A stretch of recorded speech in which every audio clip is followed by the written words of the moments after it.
Good morning everyone, stock Bangla চ্যানেলে আপনাদের সকলকে স্বাগত। আজকে 19 সেপ্টেম্বর। নিফটি 50 আজকের জন্য যে সাপোর্ট লেভেলটা, ইমিডিয়েট সাপোর্ট রয়েছে 25,340, 300 এই লেভেল ইমিডিয়েট সাপোর্ট লেভেল রয়েছে। আর উপরের দিকে রেজিস্ট্যান্স রয়েছে 25,440, 450 এই লেভেলে। 25,500 একটা মেজর রেজিস্ট্যান্স, ওটাকে ক্রস করে যদি উপরের দিকে ওঠে মার্কেটে আরো বুলিশ মুভমেন্ট আসতে পারে, আসার সম্ভাবনা আছে। সেটা ব্যাংক নিফটির ক্ষেত্রে 55,540, 550 এই লেভেলটা সাপোর্ট লেভেল হিসেবে কাজ করছে। আর উপরের দিকে 55,850 এই লেভেলটা রেজিস্ট্যান্স হিসেবে কাজ করছে। ইমিডিয়েট সাপোর্ট আর রেজিস্ট্যান্স এর কথা বলছি।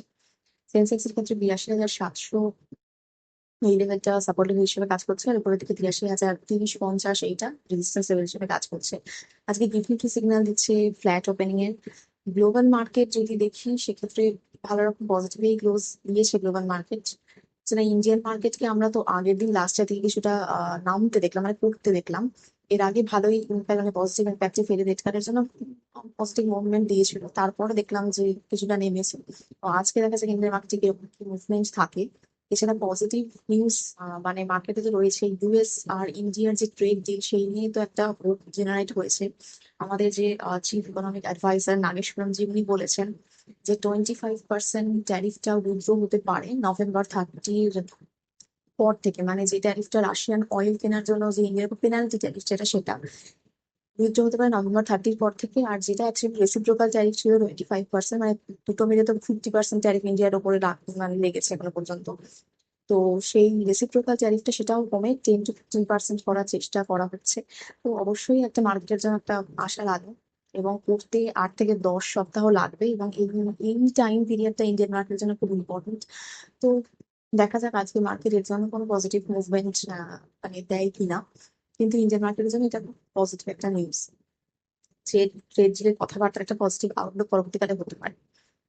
এছাড়া আমরা ইন্ডিয়ান মার্কেটে দেখছি যে আমরা ফিনকর্পের ক্ষেত্রে দেখছি যে ওরা ওদের প্রমোটার আর কি 1,500 কোটি টাকার একটা ইনভেস্টমেন্ট করছে। শেয়ার কিনে নিয়েছেন দিদের কাছে, তো 14% আমরা বাড়তে দেখলাম। এই গুণাবলী Fincorp, Bajaj finance, Muthoot finance, যেহেতু গোল্ড লোনের তারা এন্ট্রি নিয়েছে, তো এদের কম্পিটিশনে আছে। তো আপনারা ফোকাসে রাখতে পারেন সবকটাকে, মানে বালা ফিনকর্পকেও, তার সঙ্গে সঙ্গে তার পিয়ার কোম্পানিগুলোকে। এছাড়া আমরা ডিকসন টেকনোলজিকে দেখছি। ওরা কিউটেক মাইক্রো ইলেকট্রনিক্স এ 51% স্টেক অ্যাকুইজিশন করেছে 553 কোটি টাকার। তো পরবর্তীকালে আপনারা ফোকাসে রাখতে পারেন, স্টাডি পারপাসে রাখতে পারেন। এছাড়া ইউজড কারের যে যারা ডিল করে আর কি, মানে কার্স 24, কার দেখো, ফাইন, এই সমস্ত কোম্পানিগুলোর $1 বিলিয়ন একটা আইপিও আসতে পারে প্ল্যান চলছে। এছাড়া আমরা দেখছি যে ওয়ারি এনার্জিসকে আমরা 3% করতে দেখলাম, কারণ ইন্ডোসোলার ওএফএস এর মাধ্যমে নিজেদের সেলকে বিক্রি করেছে, সেই জন্য 3% করতে দেখলাম আজকে।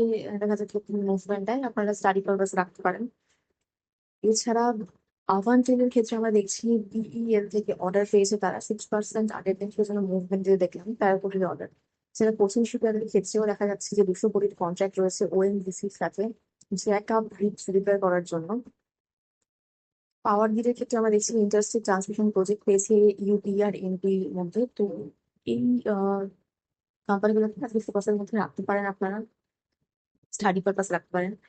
এছাড়া টেকা ইন্ডাস্ট্রির ক্ষেত্রে আমরা দেখছি যে 2,000 কোটি টাকার ফান্ড রেজিং করতে চলেছে তারা ইকুইটি শেয়ার ইস্যুয়েন্সের মাধ্যমে। আর হচ্ছে গোল্ডম্যান স্যাচের ক্ষেত্রে, মানে ইটার্নালকে আজকে ফোকাসে রাখতে পারেন। গোল্ডম্যান স্যাচ বলেছে যে টার্গেটটাকে আরো বাড়িয়েছে ইটার্নালের ক্ষেত্রে, মানে জোম্যাটো আর, যার প্যারেন্ট কোম্পানি যখন ইটার্নাল নাম হয়ে গেছে।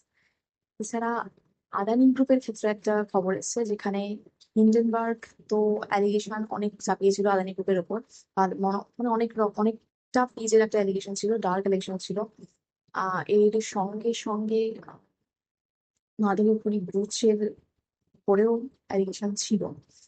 আম, তো সব কটা নিয়ে নাকি, মানে বিশেষ করে আদানির ওপর নাকি ইনভেস্টিগেশন চলছিল, সেবি ইনভেস্টিগেশন চালাচ্ছিল। তো এখন আর কি ক্লিন চিট দিয়ে দেওয়া হয়েছে। ওরা মানে মনে করছে যে বেসলেস, আর ইনভেস্টিগেশন চালিয়ে কোনো লাভ নেই। এতদিন নাকি চলছিল, যদিও কোনো খবর পাওয়া যায়নি, যাই হোক। তো সেক্ষেত্রে আদানির স্টক গুলোকে আজকে দেখতে পারেন আপনারা। আমি কোনো স্টক রেকমেন্ডেশনের কথা বলছি না, জাস্ট এডুকেশনের জন্য আপনারা ফোকাসে রাখতে পারেন সেটার কথা বলছি। তো এই রয়েছে তার সঙ্গে সঙ্গে এলআইসি, এসবিআই মানে আদানি, মানে ফাইন্যান্স যে সেক্টরগুলো, যে কোম্পানিগুলো করতো আর কি, তাদেরও আপনারা খেয়াল রাখতে পারেন, আজকে ফোকাস থাকতে পারেন। তো এই হচ্ছে আজকের নিউজ। মার্কেটের ক্ষেত্রে পজিটিভ তো থাকার কথা, দেখা যাক 25,500 লেভেলটাকে ক্রস করে উপরের দিকে মুভমেন্ট আজকে দেয় কিনা ইন্ডিয়ান মার্কেট। এই রয়েছে। এছাড়া এফআইআই ডিআইআর ক্ষেত্রে যদি আমি বলি, এফআইআই বাইং কালকে কিছুটা দেখা গেছে, মেনলি হতে পারে ফেড রেট কাটের জন্য। এছাড়া এখনো পর্যন্ত সেইভাবে বাইং এফআইআই এর শুরু হয়নি। তো দেখা যাক। আজ আমি ভিডিও এখানে শেষ করছি। প্লিজ আমার এই ভিডিওর উপর ডিপেন্ড করে কোনো ইনভেস্টমেন্ট করবেন না। আমি কোনো সিভিল অ্যানালিস্ট বা অ্যাডভাইজার নয়, শুধুমাত্র এডুকেশন পারপাসে ভিডিও করা। দেখা হচ্ছে নেক্সট ভিডিও।